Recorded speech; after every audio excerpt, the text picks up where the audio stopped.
Hello, I hope you're keeping well. It's Mikey here again for another 5-minute masterclass. In today's video, we're going to be looking at how to get promoters to work with you. There's a couple of steps in the getting gigs equation. We've looked at some of them in the other videos.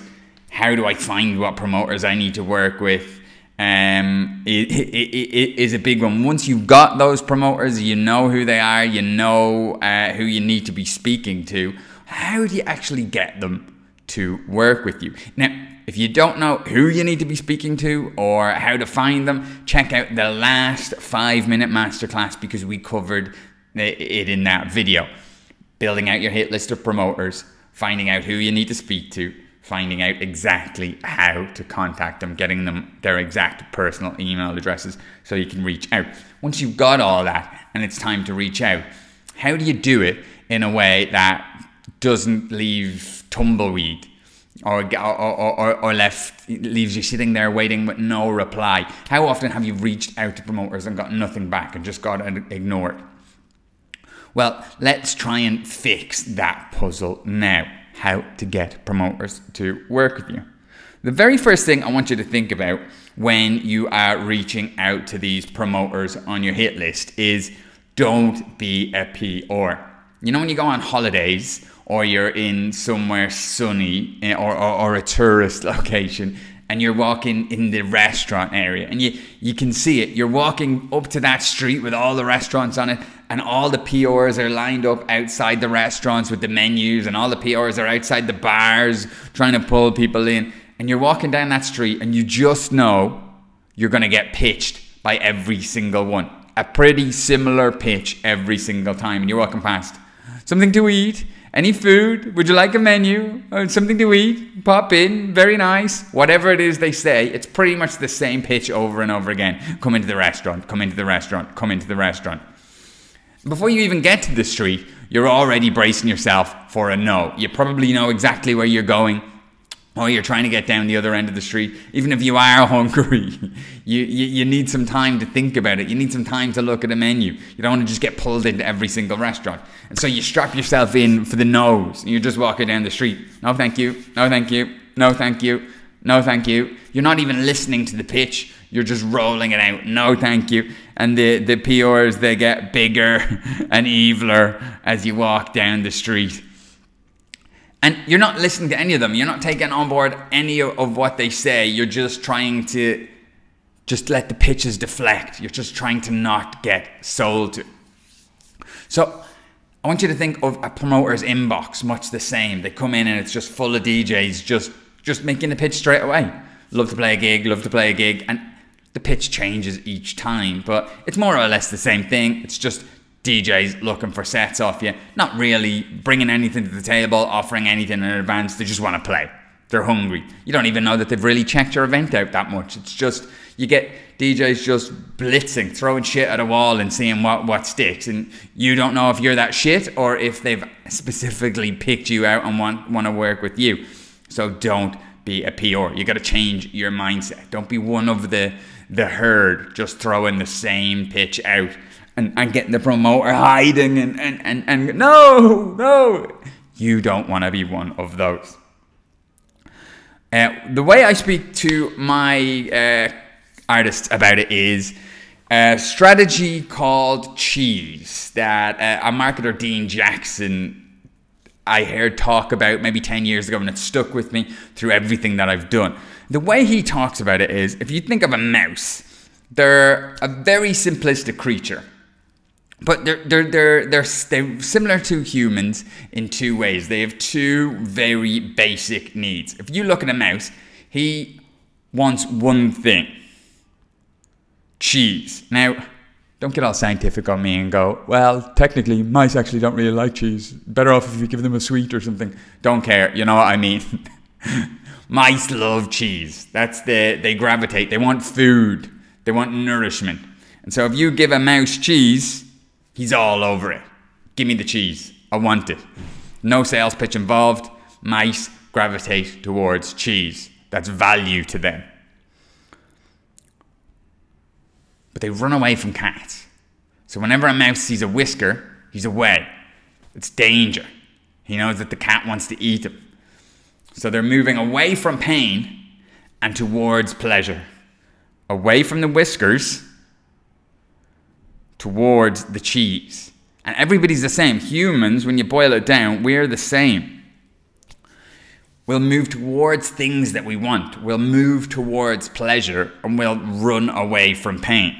It's just like up above here. When the PRs are just hassling you, there's nothing in it for you. They want you into the bar. They want the commission. They want a customer. They want the business. It's all about them. You just want to eat something nice. And so that's what cheese is all about. It's if you're going to actually get somebody to work with you, be a partner with you, buy from you, book you, sign you, think about how you can make it work for that person. Don't show them your whiskers. Yes, you just want a booking. But everybody wants a booking. And the minute you hop in the DMs and it's just about you and just about your booking straight off, the promoter just sees whiskers and runs away. Just like up here, he sees all of these PRs. Each one of these PRs has whiskers. He knows he's just trying to get sold to. So you just run away. Whereas if you can make it cheese, if you can make it something that the promoter wants, that the promoter sees value in, they're going to gravitate towards you. So think of the free ice cream. Yes, you have the PRs that stand outside and go, something to eat, come inside, lovely food, whatever their pitch is. There's always the one clever one that stands outside with some free ice cream. The guy with the ice cream parlor, the girl with the ice cream parlor, standing outside with a tray of ice cream. Free ice cream. You're welcome past. What's free ice cream? Now, you know, just the same as all of the other PRs, that that's a sales pitch. You know it's not a free ice cream shop. I wish they existed. They don't exist. You know, at the end of it, he's just giving you that because they want you to buy some ice cream. But it doesn't matter. It's free ice cream. He offered it to you nicely. He's got a smile. If you've got kids with you, he'll go for the kids first. The kids will take you. And you're like, look. I mean, at the end of the day, you want ice cream. But at least this way you get to try it. Everybody likes to buy. Nobody likes to be sold to. Promoters like to book artists. They just don't like to get inundated and pitched. So the PR with the free ice cream gives you a little something first. You're hooked. By the time you've eaten the ice cream, you have the taste in your mouth. You've chatted to him a little bit. You're like, right, come on, boom. You didn't even mean to buy ice cream. Now you've bought ice cream. It's the same process. He was a PR out on the street, but he's just got you with some cheese. He's given you value first. He's brought something to the table before asking you to buy. Had that ice cream person just stood on the street and said, want some ice cream? You just would have said no like everybody else, but he didn't. He gave you something. Gave you some value first. He brought some cheese to the table.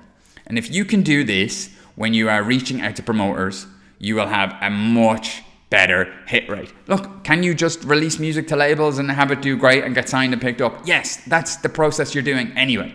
What we're trying to do here is make sure that when you're reaching out to promoters, that you're getting results back. Because this is a different process. This isn't that process. This is you getting up off your arse and making stuff happen. And when you do this, you want to make sure your pitch, your proposal is getting actual responses and actual results. And when you do it like this, it will. What does cheese look like for you though? You're not going to mail a promoter and go, hey, there's some free ice cream attached to this email. So, cheese types. We can go into this in another video because this is a deep, deep topic. But in general, think of it like this. Cheese type number one.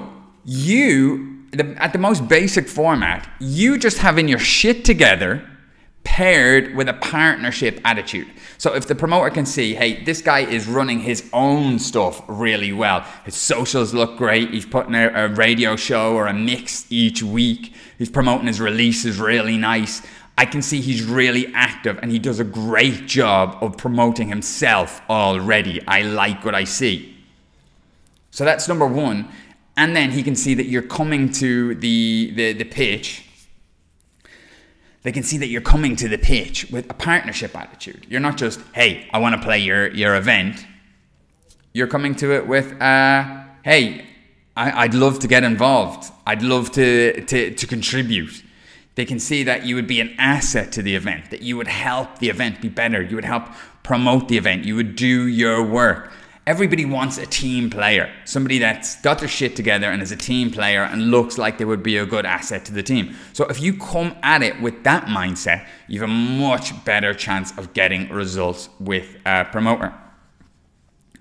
Second cheese type, if you go to the promoter with a following, if he or she can see that, okay, this artist actually has quite a good local following or has a decent following online, well then that's immediately cheese because they are confident that you can bring a crowd down. Why do people book headliners? Is it because they're 10 million times better than the local guys? No, it's not. Quite often the local warm-ups are just as good as the headliner. But the local warm-ups are quite often playing for 50 quid or free. The headliner will be playing for 10 or 20 grand. Is there that disparity in the musical ability? No. The headliner brings a following and sells tickets. If you have a local following, if you've built up a bit of a following in your area or online, then that is an asset and a promoter will want a piece of that. Number three, if you have an actual asset, so let's say you've got a radio show that you do on a station that has a good following, or you've got a mix series that has a high listenership. Maybe you've grown a Facebook group around your music that has a decent membership. Maybe you have a social page that has a decent following. Maybe you've grown your own label or brand in your own city and you're running nights with that and it's got a bit of a following and you can come and you can host. All of these things are assets. They're extra things that you bring into the table that you can throw into a pitch that just shows, hey, I'm coming at this with a partnership mentality and I would love to come down and play. Rather than just, can I have a set? If you're stuck for any DJs, give me a shout. You're bringing something to the table. He can see, oh yeah, here's a reason why I would book this person over all of the other people that are mailing me to play. So if you bring some cheese to the table, a promoter is much more likely to respond, and these conversations that you're having online are going to bear so much more fruit. Then what you got to do is you got to ask the question. Half the time getting a promoter to work with you is literally just asking the question. You have a list of all of these promoters that you want to work with. They're not going to kick down your door and come in and beg you to play. You're going to have to reach out and you're going to have to ask the question. That's the next step. Make the moves for yourself. Now, after you've actually reached out and asked the question, done it in a cheese way with a bit of a partnership mentality, you're showing them that you don't just want. You don't just want a DJ set from them. Give me a DJ set, I'll come, I'll get paid. You're coming at it with a partnership mentality. Well, once you ask the question, whether the answer is yes and you get booked, or the answer is no and you don't get booked, well, the next step is just do your job. What is your job? Your job is to DJ. DJ's DJ, so DJ. Continue to do your mix series. Continue to post music online. Continue to promote yourself on socials and do a good job at that. Because if the answer is yes and you do get booked, well, you'll need to do your job on that element. You'll need to get in, pull your weight promoting the event, pull your weight when it comes to the event, but also, if you don't get booked, continue to pull your weight as an artist, because just because they said no now, it doesn't mean they won't say yes next month or the month after the month after. You need to keep doing your job. Keep posting the mixes, keep promoting on socials, keep showing that you're a good artist to work with. And then after that, follow up and always be cool. Once they've said yes or they've said no, if they've said yes and you've played, follow up. Try and get another booking. Always be cool. If they've said no, okay, no worries. Always be cool. Keep the relationship, build the relationship, follow up a couple of weeks or a couple of months down the line. Any chance of a booking now? Yes or no? Fine. Follow up, always be cool. It's just a consistency thing. Keep it up. Consistency. You've got your hit list. So these are the right events for you. You've done your research. You've built out your hit list. You know these are the right events for you. You know they're the right sound. You're doing all the right things promoting yourself. And now you're just following up with these events. You've built the relationships. You're being cool. You're supporting them online. You're commenting. You're sharing. You're giving it love because you know you're going to play for this event eventually. And you're sticking in there until you do.